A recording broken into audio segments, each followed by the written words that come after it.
omukyala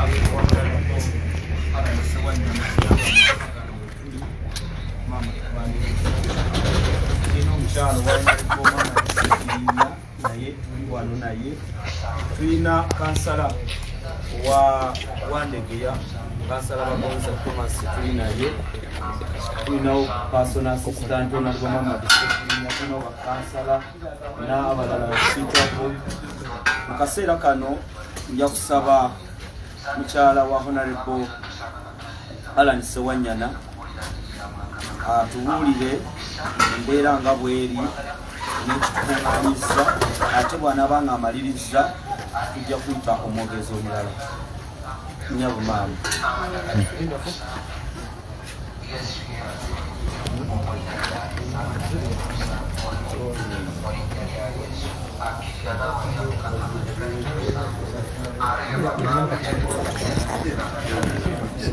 Alisooka omusaala bakola editing mu speed.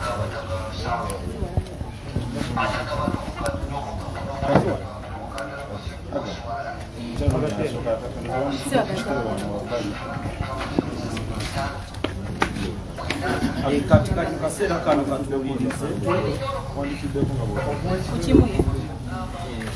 kaseera kano tugenda kuwuliriza mukyala w'omubaka waffe ow'ekitundu kino wa Honorable Alan Ssewanyana ng'alina obubaka bwagenda okutuusa kwema. Bebaza mwenna abazze ku lunaku z'omwezi nga 24 okubaako byemutwetikkira kyalina abaami baffe neyongera okwebaza Mukama Katonda ekisa kyatutaddeko kuba kati gyawera emyezi tugenda mu myezi 4 nga abaami baffe abaka b'abantu babakwata naye twebaza Mukama atandika ekisaati kubanga tukyali balamu era akyatandika obugabirizi bwonna bwonna. Tweyongera n'okwebaza abawagizi b'ekawempe n'abawagizi b'e Makindye nti mu mbeera yonna ebyatulekeredde osanga abakugumya mu kkubo ne bakugamba babasabira tweyanze essaala zonna n'obugabirizi bwonna bimwengedde otuwa n'okugumya kwonna kwe mutuwadde ffe ng'abakyala b'ababaka ne famire ze n'abaana baabwe. Ng'olunaku olwaleero abawagizi balina bingi bye batwetikkidde tutwalire abaami baffe okuba nga bajaguza Krisimansi nga kyalunaku nnyo kweno Krisimansi guno omwaka tetusobodde kubeera nabo naye tumanyi kyonna kyonna Mukama talina kyaleeta nga talina nsonga. Tubeebaliza kuba nga bakyali balamu nga Mukama akyabakuumye era byonna bye mutuleetedde tubasuubiza nti tugenda bikwata olunaku olwaleero okuva wano tugende tubiyanjuleyo gye bali. Naye kyetubadde tusaba naye kirala nti Mukama bw'aba atusobozezza n'akwata ku ba authorities abali mu buyinza ne batukkiriza enkya nalo ne tuvaawo ne tukeera ku makya ne tugenda ne tufumbira ku baami baffe bye muleese ne tuba nga ffe abakyala be abakyala baabwe nga ffe abagenda okuba ababafumbira ku bino bye mutuleetedde ne tujaguza wamu nabo. Naye nakyo ekibaba tekisobose tujja bibalekera era twebaza Mukama okubanga bisobodde okubaawo naffe ng'akyatutumye nga tukyali balamu. Mwebale nnyo mukyala w'omubaka Alan Ssewanyana. Kati tugenda kuwuliriza mukyala w'omubaka Muhammad Ssegirinya omubaka wa Kawempe North Constituency agenda kuba nga atuwa obugambo mu nsonga eyo.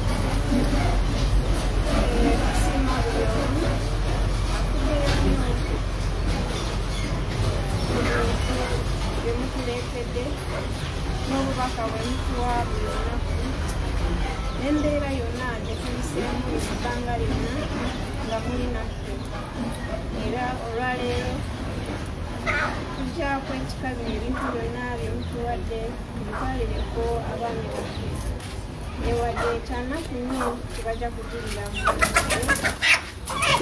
kiriko nabo bajja kubanga bamanya temubalowoozaako nnyo era muli nabo mu mbeera yonna. Nandisabye aba authorities ababalina singa kibadde kisoboka n'olwaleero banditulese ne tutuulayo nabo ne tubategekera okucelebratinga nabo Christmas festival. Otherwise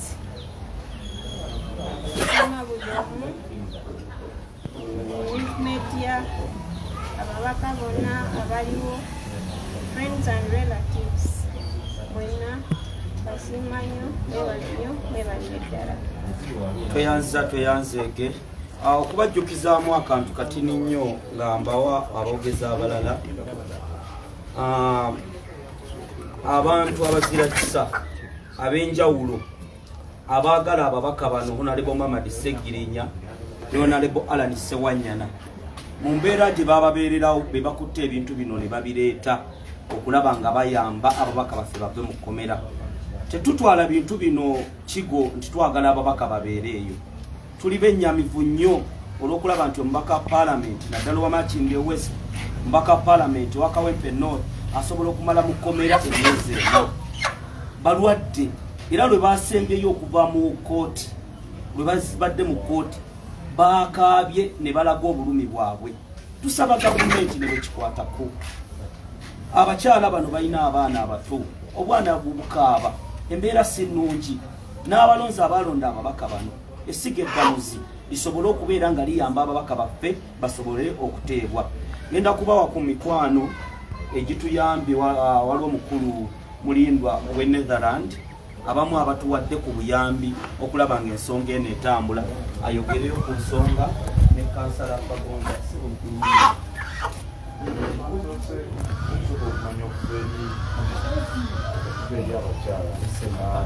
Ampuliriza muganda wange eyeekuumidde ku KI amukulembeze ndowooza updates muzifuna bulungi. Olwo tuli mu nnaku nkulu naye ate ffe tugamba no tukyali kubeera nti tulina batuusaako obubaka ekyo we kiri ate nga wankyukakyuka. Owawe omukyala bwabeeranga mu maka omulimu gwe wakolanga gwakulaba ng'otereeza ewaka ng'abaana balamu nakufumbira mwami, naye tufunyemu challenges oba nfunyemu challenge ng'omuntu nti olina okumakinga sure omanya nti abaana balina okuba nga basoma wadde badde basomera waka, olina okumakinga sure abaana balwala bonna ne kubeera ku ggwe, okulya ne kubeera ku ggwe, nakubanga omanyi munno taliiwo ng'olaba buli kimu kiba kikkalubiriza. Naye tweyongera okwekwasa Mukama kubanga atusobosezza okubeera nga mu byonna byonna challenge tuyiseemu zonna n'okuba nga omwami taliiwo nga bali mwaffe tebaliiwo, Mukama atutaddeko ekisa n'atugumya n'atuluŋŋamya. Era tweyongera okumwekwasa n'okuba nga tuli ku maviivi okulaba ng'olunaku Mukama bwali abatadde bali tusanga nga tukyali nga family ekyayimiridde nga tukyali wamu nga tunaba kusasika. Ndowooza ebigambo ebyo obiwulidde bulungi. Ekinjagala okugamba ebadde nyamunakamu omanyi obeera ng'omanyidde kubeera n'omuntu ate ne bukya olimu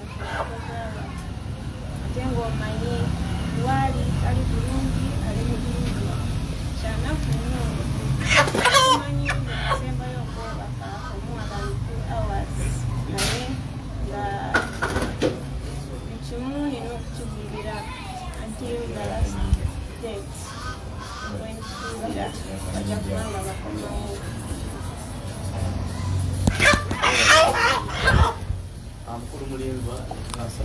Muganda wange ampuliriza ali ku KI mukulembeze tuli mu maka ga omubaka Alan Ssewanyana. Oluva wano wennyini atugenda Kigo ku prison. Amanya ekigambo Kigo, typing awe ekigambo Kigo prison. Kigo prison next stop. Bano ababaka bagende bafune ku kyokulya. Bannange Museveni jajjabbi embeera y'ababaka ba Parliament. Kale ababaka ba Parliament yabafuukira ddala buugi. Tekyalina Parliament kyekola mu Uganda.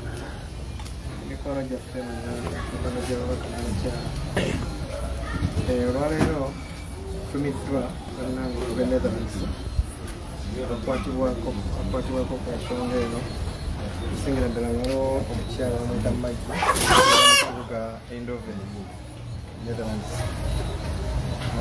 nantuma nti tusobola obubaka buno okugenda okulambula ku babaka baffe Alan Ssewanyana ne Mamadi Ssegirinya n'okubatwalirayo Ssekukkulu basobole okujaguzaako tetuli nabo kakyamnako nti ebintu byonna byonna tubyetikka bitwala mu KOMERA twali tumanyi tujja kujaguza nabo tuli nabo wano. Nebaza nnyo abalonzi b'e Kawempe, abalonzi b'Amakindye ababaddewo ennyo kuba gye ntambudde yonna. Abantu bonna tebali mu mbeera ya ssanyu kuba nti omubaka waabwe Alan Ssewanyana ne Honorable Ssegirinya balidde Christmas eno ku Komera. Naffe ffennyini kigenda tutuluma okugenda okutwala ebintu bino nga tubitwala mu Komera.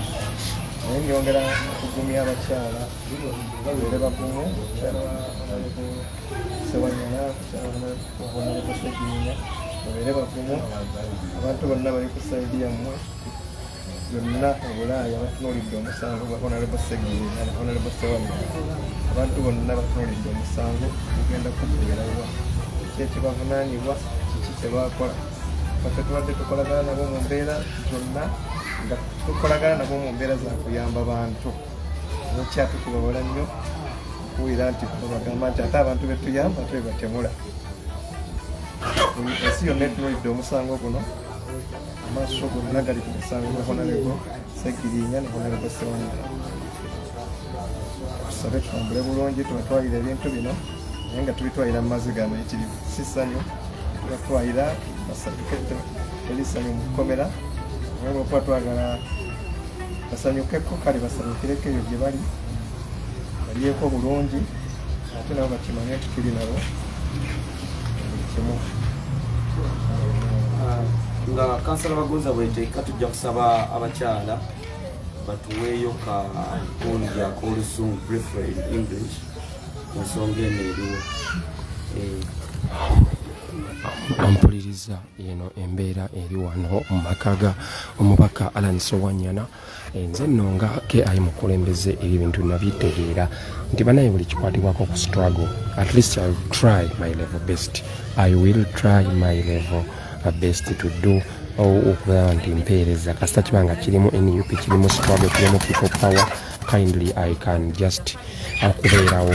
Naye awaliwo wano agamba ate bafotosoja nange mwennyini mwengwa abali mu makomera Bamachete naawe osobola okukikola. Tolinda muntu yenna, weereza ssente omuntu gwe weesiga agendeyo. Tola toteekawo mbeera nti neeronyo kati bano bakale bafudde ku babaka baabwe naawe obanga owulira bakuluma kituufu fenna batuluma. Kindly tekawo ssente, busindikira omuntu ssente oba kisindike ku kitebe bagendeyo. Toteekawo mbeera nti oli alina okukikola. Nedda, naawe tuli mu struggle y'emu. But then we'd like to thank everyone who has been able to provide and give whatever they've been able to give us so that we take it to our husbands. And we would like to request the authorities, the relevant authorities, if they can allow us to be able to go and cook for them tomorrow morning, Christmas, and when we celebrate with them together. Even though we are not going to celebrate it in happiness, but we still want to celebrate it with our husbands, because at the end of the day, they are part of their family, they are part of us. But we would like to send out our gratitude, our sincere thanks to everyone who has been able to provide whatever they can provide, to see that we can give them a smile amidst the trials they are going through. How has it been living about your loved one, and then how is it to spend Christmas? It has been so hard. It has been so hard living without him, because you find usually the man is the head of the family. So you find out like when the man goes out of your home, or the man is taken or is somewhere, you face challenges as a woman. You find that all the responsibility now falls on you. The kids have to look upon you for any to provide for them, to give them tuition. Even when they are sick, you're there alone to fight, to see that all is well at home. It has been a challenging moment, but then it has also taught me something, that as a woman you also have to prepare yourself in case something happens in life. But then I would like to thank everyone who has been here with us, who has been here with me, to see that the family is held together. Everyone who has been sending comforting messages, everyone who has been with us in prayer, and we would like to continue thanking the Lord to help us pass through all these challenges until our husbands will be back. Now, the next is the wife to Honorable Ssegirinya.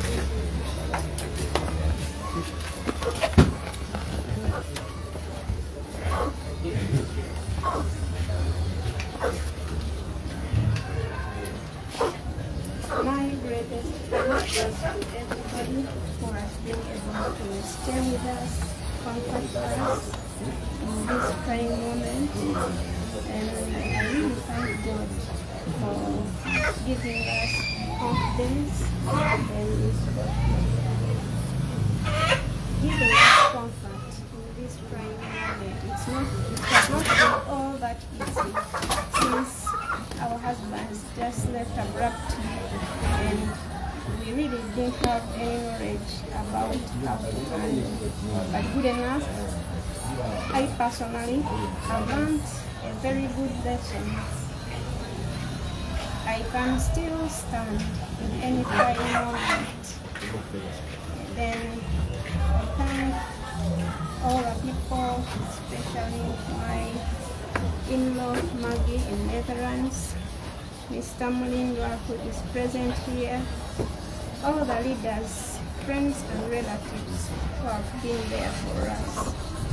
Okay, you had the humble request of allowing you To sleep there. to try and spend the night in this festival. Bas. Yes, I personally can also talk about it. There's an allowance to spend a night. We are allowed to have conjugal rights as married couples. So in case they allow us to stay there, we give comfort to our husbands. KOMERA bagala byonna Museveni. They don't see sorrow so much during this festive season because Christmas is all about celebration. Kyogere mu Luganda. Omukyala ayagala agenda kusula nabbaawe ekigo. Eno nga bwe tuli sitegeddeyo. We kindly request if possible, please admit our request. Thank you very much. Now, Councillor Gomez.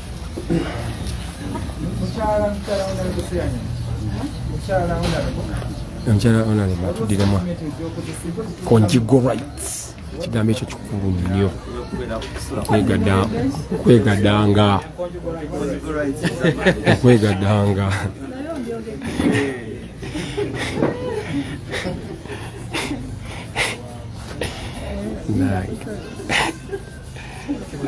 Okwegada.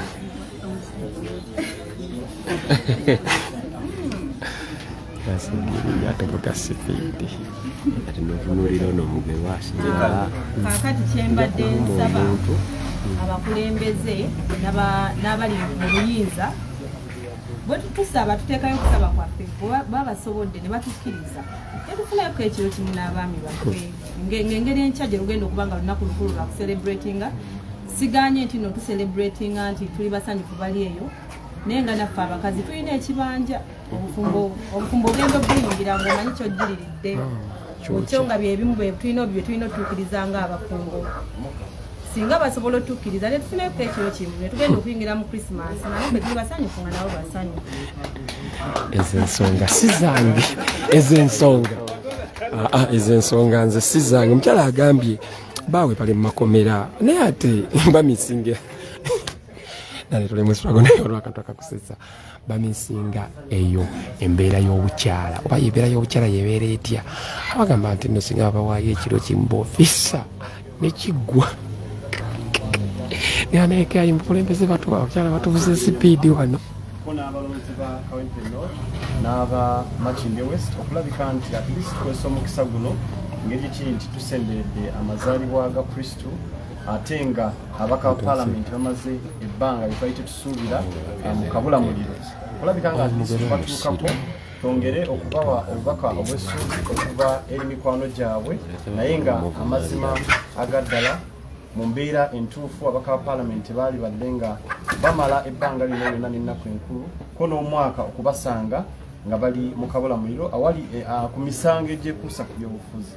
So ffe ng'abakulembeze naffe twagala okugatta eddoboozi ku famire zino ez'abaka ba Parliament n'abalonzi baabwe nti ababaka abo beetaaga okuweebwa eddembe lyabwe era twagala n'okwesa omukisa guno okulabika nti tusaba abakulembeze b'eddiini olunaku olw'enkya bagenda kulabika nti bakulembera emisomo egy'enjawulo naddala mu masinzizo okulabika nti bavaayo bagatte eddoboozi ku lyaffe bagatte eddoboozi ku lya famire z'ababaka ba Parliament okulabika nti eddembe lyabwe libaddizibwa tukimanyi bulungi nti beeyimirirwa ne baddamu ne bakwatibwa mu ngeri ekyali ntuufu tukimanyi bulungi nti bali mu mbeera mbi naddala ebyobulamu byabwe ate era ekibana kyabwenkanya kusiba ababaka ba paalamenti n'ebisumuluzo ne mukyesuulira ddala mu nnyanja abakyala bano nga bwe muwulidde omulanga gwabwe balina nabo be bamiisinga ng'abakyala era ababaka ba paalamenti twandyagadde amaka gaabwe gasasike so tetwagala babafiirize byonna era yeddoboozi lyaffe mu mulanga guno era twagala okugumya bannakawempe north ne bannamakingi west nti ababaka bamwe temwalonda bazzi ab'amateeka bamenyi ba misango saawa yonna singa tugenda maaso n'okubasabira n'okulabika ntwongera okuteekawo eddoboozi eribabanja bajja kulabika nga batiibwa naye kyannaku nti famire zaabwe ebintu byetwalireese ate nabo bagatteko bajaguze n'abantu waabwe abaabalonda nti ate tubitwala kigo okulabika nti alisi bawutire kasuku so kwe kusaba kwaffe mu wiiki eno entukuvu alisi bwe kikwatako beddeko mikulu mu kifuba ababaka baweebwe eddembe lyabwe ate abali wano ku peegi mwefuge dole y'omwana ekaaba omukyala alina akagambo kayogedde mu luzungu bakayita conjugal rights n'akugamba nti omukyala anyumidde mukyala wa Ssewanyana n'owa Ssegirinya bagambye bambi tulina bye tumeesinga si mu bubi balina bye bameesinga nti bambi n'asaba naganaaba wani ono omwogezi wa alubaine bamuyita alubaine omwogezi wa makomera agane bannange mubeere bakisa mwebyammwe mubirya kyere si mu bubi bannange ebigambo si byange naye bannaye byammwe mubirya kyere naffe mutukkiriza at least olunaku lumu leero nga 2 2 tugende tusuleko ne babba baffe kiggwe ko mukazi akugambye amazima amiisinga si mu bubi ebyo ng'omuntu kuba akyogedde mu luzungu ekigambo conjugal rights nti ekyamugyewo okugenda owamubaka Alani Ssewanyana afumbe waliwo ensonga nakugamba nange nava waffe neŋŋenda owa Ssegirinya nfumbe ensonga naye mmaze ebbanga myezi 4 si mu bubi ekyo nno nange ndabyenga omutuufu naye simanyi mwaba ku peegi oba mukisussaamu wano kukayi mukulembeze simanyi. A lot of these his rights have been abused, and in the long run have ended up abusing the rights of the women or husbands or wives to the honourable members of parliament. They've appealed to them on several occasions, and we believe that in this Holy Week of celebrating Christmas and New Year's, would at least be considerate and free or release the honourable members of parliament who are not well in Chibo prisons. You made a special request to the religious leaders to make it an organization tomorrow. Yeah, we're also kindly requesting all religious leaders to use this opportunity of celebrating this Holy Week of Christmas to appeal or add a voice, our voices, and send a message to the concerned authorities so that these honourable members of parliament can regain their freedoms, can be bailed so they can access better medication, because we believe all these acts by the state are ungodly, are satanic and inhuman. That's our humble request to especially the religious leaders and the electorates who are going to churches tomorrow for Christmas and New Year's. We always see pastors mobilizing for the New Year's crossover prayers. So we expect the religious leaders to at least add a voice to this continued humiliation and violation of the honourable increased rights and other Ugandans at large.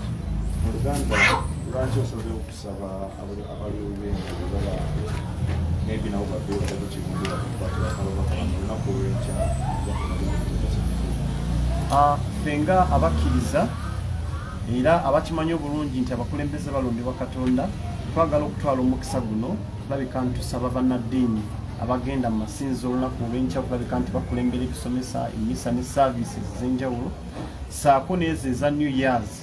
Tulaba abasumba bangi Mukama bawadde amafuta nga balabika nti basabira eggwanga, basabira endiga zaabwe. Kusaba ku mulundi guno bafeeyo nabo bagatte eddoboozi ku maloboozi gaffe okulabika nti basabira abaka parliament ate nga bagamba ne bekikwatako nti ebikolwa bino eby'okutyoboola eddembe ly'abantu, eby'okutoobola abaka ba parliament tebiri si bya Bwakatonda era singa bagatedde eddoboozi eryo osanga bekikwatako bayinza okuwulira ne bekuba mu kifuba naddala mu kiseera kino eky'ennaku enkulu ekyokujaguza amazaalibwa ga Kristo oba Yesu ne balabika nti at least eddembe ly'ababaka bano liddizibwa ko ne bannayuganda abayitirivu eddembe lyabwe lirinyiriddwa.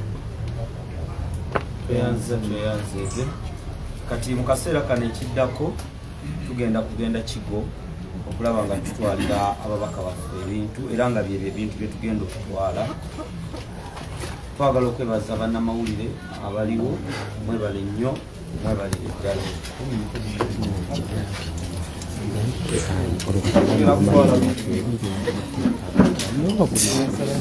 Bannange wano waliwo kadda waliwo waliwo Queens ayogedde ekigambo nti bo bamala emyaka 2 nga tebafunye kamuntamu. Ekintu ekyo sikitegeera bulungi. Lwaki bannaye mukazi wa Alani Sewanyana n'omukazi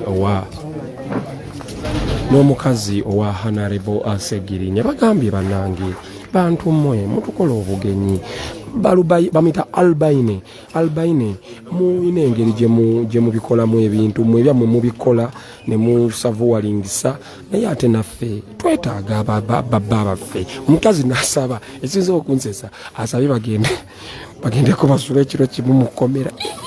Banange ate abasiba abalala awulirireirya simanyi mpozi ngeyo mu KOMERA wabeerayo ekifo ekirala naye nga tosobola kuŋŋamba bagende mu KOMERA bakole emikolo ate omusibe yakwatibwa nga ali ku defilement. Kama Katonda kale eyo nga tuvuddeyo atugenda Kigo olunaku olwaliro sawa zino zennyini olaba nti at least ababaka ba parliament gwenno ali eyo gamba ate Machete. Yes, Machete jali ate Olivia. Yes, ate ba political prisoners abalala. Yes, bino ebintu bisondeddwa bana Uganda abali wano webweru nawe osobola okukikola. Tolinda kwakadinza wemba siyina ngosobola okuntuma. What is the problem with that? Ne va mu byekulina ntino atabala gwokozeewo ki bane ntuve mu kusindikiriza abantu ntino gwe gwoliwo kuwandika buwandiisi gwoliwo kuteekawo buteesi nsonga nti ojjukiza omuntu mu Machete gyali oba Olivia. That is not your role. Kukimanyi gye bali. But what are you adding mu kubeerayo okwabwe ng'oŋŋambye kikyogattako ekirala? What is the other thing that you are adding? What we not to get definitely obo malamu amani yogeranga wogatako kwa bino bintu bisondedwa bana Uganda abali wabwiru w'eggwanga batwalira ababaka bajjuka Ssegirinya ali alobinga abantu ab'enjawulo abasobodde okola nti bamuwa family yaabwe bajuwa wayo ono kamera yakobolokinga Kalimani tegedde mutya yamwandizawo ne mugamba atabaka tawadde bya Christmas I will just broke you naye nga yeyembeera oba owulira ofannyo ku Olivia Sharon yavuddeyo Sharon mukuvaayo kindly yavuddeyo kindly naawe wasobola okugattako wobanga ddala owulira kyetaagisa manyi mwali abamu aboogera okwogera obwogezi. We are not here for just okosho tunyumyemu tutambule si kyekyo gye tuliko tuli ku nsonga nti kwatako buli omu okwateko woosobola twabijja ku Kyagulanyi nti no ate Robert Kyagulanyi na pulezidenti waffe mbu twabimukwasa no naawe wenyigire mbeerako n'akatono kookolaako akagatta ku struggle eno situbirekera muntu yena cause twali gwe basasula kubirekera oba omanyi onsasula ng'oŋŋamba mbi obindekere that is nice naye oba omanyi nti no naawe n'ensi yaffe ffenna oba omanyi Uganda yange ng'omuntu tino ninamu ekazetaga ensi zonna awo bindekere naye oba okimanyi naawe olinamu portion tobindekera naye omuntu agamba ate nabalekera bubirekeraani wabinzingako mu kakutiya n'obimpa tukola buli omu kyasobola mu busobozi bwe oba tolina kyosobola tolaba na video genda weebake naye ebyokudda wano okudemoralizinga abantu okwogera obwogezi okunyumyamu tunyumyemu Olivia kate gwamukoledde ki buli omu amumanyi nange ndi wano ground mumanyi but I don't have the ability olaba nti neeyongerayo naye ate naffe twagala tulwa abasondedde Honorable Ssegirinya katugana obiraga ensi ye tunatalaga ensi nti ababaka bafa n'obafiiriddwako yeno embeera eri wano ampuliriza emmotoka zo zigenda kutandika okusimbula ogenda Kigo. Yes yo tugenda kigo sawa zino zenyini webale yena ampuliriza omukwano gwange nandaba yeno embeera sawa zino embuzi ebadde etolese bagenda gibatwalira ne gaasi ng'omukyala wagambye nti at least conjugal rights ezo azaagala nnyo naye bazimumye ate enzoma ate yetambula yensonga lwaki olunaku olwaleero n'abakyala baabwe ensonga lwaki olunaku olwaleero n'emikwano gyabwe abantu ab'enjawulo abaleese obuyambi ne bagamba nti katulabe nga tutwalira ababaka baffe bano njawo kubategeeza bannayuganda nti Honorable Muhammad Ssegirinya Honorable Alan Ssewanyana embeera gye balimu si nnungi era embeera gye balimu Akabye Amaziga lwe basembye okubeera mu kkooti e Masaka tukijjukira bulungi mbaka waffe Shamimu Malende n'abalala babalabyeko nga bakaaba amaziga agatulutulu gye bali mu kino bakyala b'abasibe bano bali mu mbeera enyigirizibwa bali mu mbeera ekaabira ddala kubanga Ssegirinya gye buvuddeko bwamulaba ng'alaga obulumi bwalimu obulwadde obumuluma ne Honorable Alan naye yalaze obulwadde obumuluma twagala okusaba bekikwatako twagala okusaba abo ababateekako ebisango bye batakolanga babawa eddembe kyewuunyisa omubaka Parliament okumalayo emyezi 4 mu KOMERA tusaba abakulembeze b'amadiini olunaku olw'enkya tugenda kubeera mu masinzizo ensonga eno baveeyo bavumirire ebikolwa nga bino baveeyo basabe eddembe ly'abakulembeze baffe era ffe nga bannayuganda twagala okubasaba abakulembeze b'amadiini nti abakulembeze bano ebisango bye babateekako ba Alan Ssewanyana Muhammad Ssegirinya tubabikolanga fayiro zijja buli kaseera fayiro ez'enjawulo nenga Ssegirinya musajja wattu yali Netherland Honorable Alan Ssewanyana yali walala so mu kino kyuvolaba abantu bakyabaagala ebintu bibyo tubifunye tugenda kubitwalayo nammwe bannayuganda gye muli twagala okusabira abasibe abalala bonna abali mu makomera ku lunaku luno olw'okusaba lunaku olw'amazaalibwa ga Mukama waffe Yesu Kristo abaana ba Olivia Lutaaya Machete ya Siini waliwo Munyarwanda wa Bobi waliwo Kalanzi Seguja Rashid n'abalala ba John Bosco Kibalama abatamanyikiddwako n'okusabira baganda baffe abatufuddeko naddala mu mwaka guno nga tugenda okulonda omukulembeze waffe President wa Uganda Robert Kyagulanyi Ssentamu ba Franka Ssenteza tubasabire njagala okwebaza emikwano gyonna egibaddewo naddala mu mwaka guno nga tugumaliriza ogwa 2021 mwebale nnyo mwebalire ddala katika tugende tulabe nga tutwala ebintu katongole Julius katono nnyo abantu bangi ababadde babuzaabuzi era nowa boda ndese ye buli jamani Honorable Ssegirinya Muhammad yateebwa ana abantu reactions nyingi ku Facebook about Honorable Muhammad Ssegirinya asofa basigire ekifaananyi misango emeka gye bali bamusiyeko nemeka gye yakawangulwa mujjukire bulungi waliwo akasango ka fayiro ke baleeta nga ali mu KOMERA ne baleeta akatambi kembu yagamba nti ekyali Rwanda kijja kujja wano ne bamuteekako inciting violence akasango ke yawangula ne bamuwa beiru era n'afuluma n'egino emisango egy'e Masaka efayiro eziwererako ddala 3 namba fayiro ezo akyazirikira tannaweebwa beiru era nga Honorable Muhammad Ssegirinya akyali mu KOMERA tisaagala babalimbe Honorable Alan Ssewanyana bakyali mu KOMERA ng'era mu kaseera kano twagala obategeeza bannayuganda tigira emisango gye babateekako gi capital offences ziyite capital offences zimada mu bitundu bye bagamba ebyerwengo gye bazza yensonga lwaki essaawa zino bakyali mu KOMERA katongole Julius akyagambo kamu ke mbadde njagala omukyala wa Honorable ayogedde ku conjugal rights nga gwe yasomako obufaada bayine naye muntu simanyi oba naye abifuna naye ate omukyala kituufu yava wa maama we najja n'afumbirugana n'omwami n'emyezi n'akugamba nange mpulira munzikirize ekiro kimu ekyo kyogerako kinga essaawa zino omukyala waddembe okusaba kyayagala bwe tubanga tuli mu nsi ine eddembe n'obwenkanya conjugal rights eddembe ly'abafumbo ng'era lyetaagibwa kubanga ne Museveni naye nnyini y'ensonga lwaki alina mukyala we gwe bayita Janet Kataha Museveni n'abakyala abalala abatamanyikidde mbawulira kati mu kaseera kano bwe kibanga omubaka Parliament alina mukyala we owawaka waddembe okwagala kyayagala waddembe okugenda okumulabako wagenda okumwonna okumukuba haaga so mu mbeera eyo nze sikigaana era tukisaba n'ekyo twandyagadde ekisinga obukulu kwe kulaba nga babataba bakomewo ewaka kigwere waka kubanga eri obeera ng'olina mukyala nga bakutunuulira kuba yiwa prizona oli musibe so mu mbeera eyo kyetwagala okutegeeza bannayuganda nti mu kaseera kano kyetulina okukola kwe kulaba nga tulwanirira ababaka baffe baweebwe eddembe bateebwe bave mu mbuzi ekogga.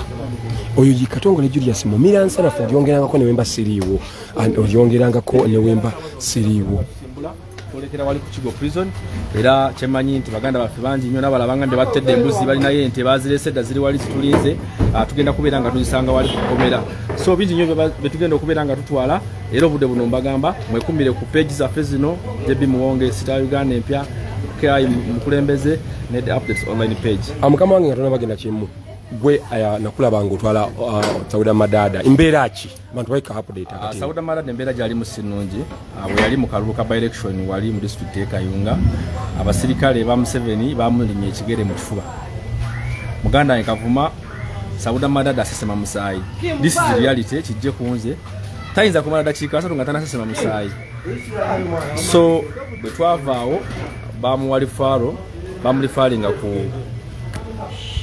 bamulifalinga mu Aga Khan Hospital that is Nairobi Kenya era gyamaze kati ennaku 3 yaŋŋamye nti atandise okufuna obujjanjabi bamusibye kati ekigundi mu kifuba nkirabyeko kiringa kigaadi ekyo bakusiba mu kifuba nobanga emmeeme eyo gata nga tesindukirira nnyo n'okuba nti omubiri gwo munywevu aŋŋamye nti kati sona mirundi nga 5 oba 10 ne rulinga every 30 minutes aba vomitinga blood. Ndowooza muwulidde updates eza Sauda Madada oyo Council Apollo Council Apollo bannange nange ngenda beera mberekereza omukama muno tugenda Kigo for any updates banaye nti munakungulira ku Christmas njagala omuntu banangangulira ku Christmas ndi musiraamu naye nange neetaka ku Christmas si mu bubi nange njagala ku Christmas baganda bange nange njaitaka ku Christmas mungulireyo Christmas namba zange banange inbox mi ku WhatsApp nambeka Christmas banange njagala ku Christmas si mu bubi banange nange njagala ne tugende tuyinge banange ndi musiraamu ne Christmas teganibwa kubanga family nazo na fere